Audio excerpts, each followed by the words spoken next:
Alrighty, welcome back, everyone. We just talked about some of the different things going on with O-line summer workouts and how there is a big study coming out that suggests at least that we should change the way that they're working out in the off season, especially in the big time heat. And I'm a full proponent of that. Anything that keeps the safety of the players at heart, I'm all on board for. So that is definitely something that'll be interesting to kind of watch develop over the next probably couple of years, really. But let's get into Nyck Harbor and let's talk about his decision to not go to the Olympic trials and find his way back to South Carolina football and get to work for this upcoming season. This is a guy that we talked about probably about a month ago when all of this started to happen, when he qualified for the Olympic trials, and I was fully on board with this kid going to the Olympic trials. I was very, very into this idea because I love dual sport athletes. I think it's something that overall, and I think in our sports culture, there's been a lot of you got to be this one thing and you got to work on it since you're 8 years old, and that's the only thing that you can do, and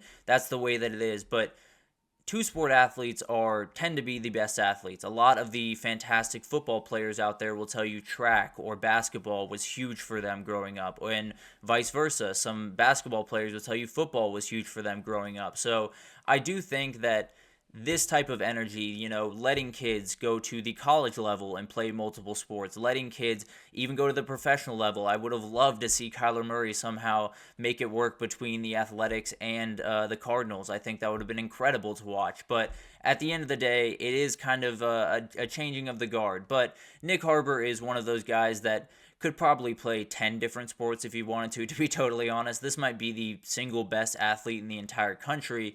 And he's a guy that I think is going to be huge for South Carolina coming up this year. So getting him back on campus is about as big as it's ever been. I think when you get guys, especially during these summer months, there's so much that can happen. There's so many things that can get refined. You can start installing plays. You can start doing some things that really will affect your upcoming season instead of kind of figuring out where you're at, figuring out the depth chart, doing some things that usually are done in the spring. Now it's time to really gear up for the season, and having that guy on the campus and with your team is just absolutely huge. But this kid did leave a little bit on the table. He qualified for the Olympic trials. He ran a 20:32 in the 200 meters, was second team All-American honors, finished 10th in that race, but qualified for the Olympic trials. He also hit a mark of 2020 in the 200 in the NCAA East regionals. So the dude's just incredible. The athleticism is off the charts. In fact, if you are an elite football player out there in the high school level, do track. I'm just being totally honest with you. Every college football coach right now is going to look at track times, and if you can wow them there, you're going to get an offer. I'll just be totally honest. Track is the way to go 99% of the time. But apparently Nicholas Harbor spoke with the track coach over at South Carolina, Tim Hall, and they both came to the same conclusion that it wasn't necessarily going to be worth it. It sounds a little bit crazy with it being the Olympic trials, but he was likely not going to qualify for the Olympics. He was likely going to finish probably a little bit further back in the pack just based off times around everyone else, and was likely going to just not make the Olympics, and decided, why not, go prepare for the football season? First of all, go get some rest for a week or two and let your legs rest just a little bit, but then get ready for the football season, and then, maybe next year it comes back around and he has a better shot to make something happen in the track world. So it'll be really interesting to see what all of this kind of entails. I'll be totally honest, I would not have made this decision. It's obviously not my decision to make because I'm sitting in front of a camera and he is out there on the football field. So obviously I am not remotely on the same level of Nicholas Harbor, but I found this really surprising, if I'm being totally honest. I thought, Olympic trials are a once in a lifetime opportunity for the vast majority of people, and I would have loved to see him running it. But at the end of the day, entirely his decision, and one that I'm sure Shane Beamer supports, and I absolutely support as well, because selfishly, I want this guy on a college football field as much as possible this upcoming season. I'd love to see him play both ways, if I'm being totally honest, which is something that honestly could be on the table. He's a remarkable edge rusher, at least was coming out of high school. I don't know how much work he's gotten there since he's been at South Carolina. I assume minimal, but you never really know what happens behind closed doors. I think this is one of those guys that is why college football is so special. You have certain guys that just kind of separate themselves from the pack in terms of athletic ability, in terms of just who they are. They walk onto the field and you're like, that guy's different. You can tell it right from the jump. It's the same thing that happened with Brock Bowers. Every time he walked onto the field, everyone in the crowd knew exactly who the special guy on the field was. And especially when it got in his hands, you knew exactly who it was. So there are certain guys that just transform the way that you look at these college football athletes. This is one of them. He didn't necessarily have a light the world on fire freshman season. Caught about 200 yards, 12 catches, nothing crazy by any means. But the kid's going to be huge for them this year. There's no doubt in my mind. Losing Juice Wells to Ole Miss was absolutely huge for them, and they're going to need someone to step up, and it's going to be this guy if it's going to be really anyone, if I'm being totally honest. So I think this is going to be a really, really fun thing to watch.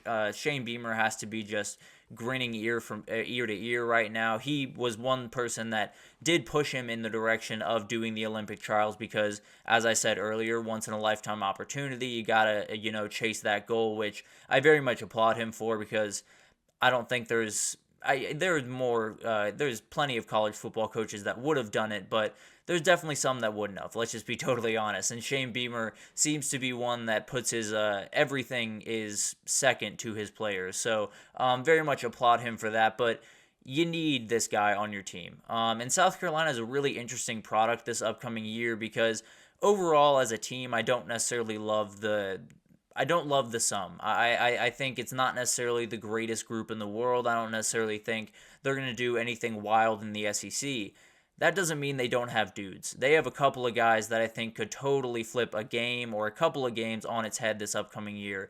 And Lenore Sellers is kind of a guy that I want to zero in on here for a second because he's got the rec specs, which I absolutely love. It's one of my favorite things in college sports, but I do think he's someone that a lot of people are maybe underselling because they just haven't seen him play. Maybe are just not as, gung-ho about this South Carolina team. I don't know what it is, but Lenore Sellers can play. He's going to add a certain aspect to their offense that they didn't have under Spencer Rattler with the running game. Now, I don't necessarily think he's going to light the world on fire, but he is a quarterback that could get under a defense's skin and maybe beat a Georgia or beat a Alabama. I don't exactly know their schedule off the top of my head, but beat a Clemson is a great example. So he's someone that absolutely can pull that off. The running back duo they have is really, really fun. Rocket Sanders and Oscar Attaway is one of my favorite in the entire country. I think both those guys are going to be absolutely really tough to stop for any defense they face. And then talk at Hemingway and Kyle Kennard, who came over from Georgia Tech this offseason. Both super talented guys on the front of that defense. So this team has players. They don't necessarily have the team that I think South Carolina fans want, or I would want to, have a lot of confidence in South Carolina, but they have the dudes. They have game changers, but all of those guys that I just named, fantastic players. They don't come close to what Nyck Harbor could be for this team. He could be one of the best, I'm going to say it, one of the best wide receivers in South Carolina history at the end of his tenure. It is a lofty goal. It is something that absolutely is going to take some work and some luck to get done, but the kid is insane, and he can do things on the football field that not everyone, in fact, the vast majority of people cannot do. So I'm very excited to see him. I think if I was to rank the guys that I'm most excited to see play this upcoming year, he might be number one. James Pierce Jr. is up there. Caleb Downs is up there for another reason, which we'll get into tomorrow, actually. But I just can't wait to see this kid play. I want him on both sides of the ball. Another reason why we'll talk about Caleb Downs. It feels like this might be the year of the two-way player, but that's something we'll unpack tomorrow. Very excited to do that segment.